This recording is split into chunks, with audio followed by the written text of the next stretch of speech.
Live from ABC7, this is Eyewitness News.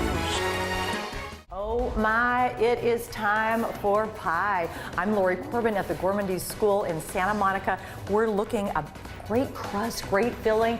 It's Pie 101. Well, if you are making a Thanksgiving meal for your family this week, then get ready for a chef's top tips on making the perfect pie. Lori Corbin has the 411 in today's Circle of Health report. Anytime you're using brown sugar, you definitely want to add flour because brown sugar is wet.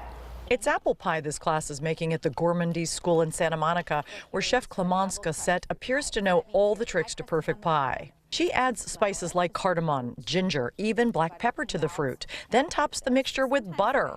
You want your apples to cook in something. You want there to be some extra fat in there. The filling is important, but making a flaky crust is an art form. She makes dough into discs she puts in the fridge, as keeping butter cold is crucial. One of my most favorite tips is when you're getting ready to make your pie crust, you get to beat the dough. This is great for any aggressions you might have in today's LA climate.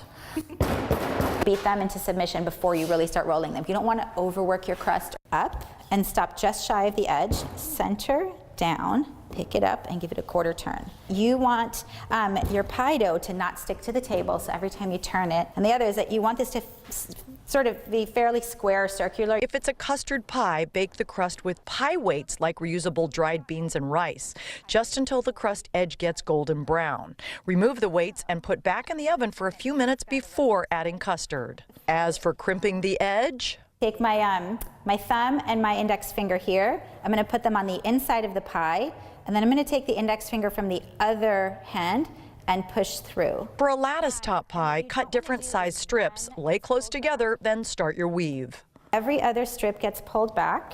If you're doing a double crust pie, make sure and create vents on the top. Nobody likes gummy crust. Lori Corbin, ABC7 Eyewitness News. It looks beautiful. Let's hope that's the only thing you're responsible for on Thanksgiving Day.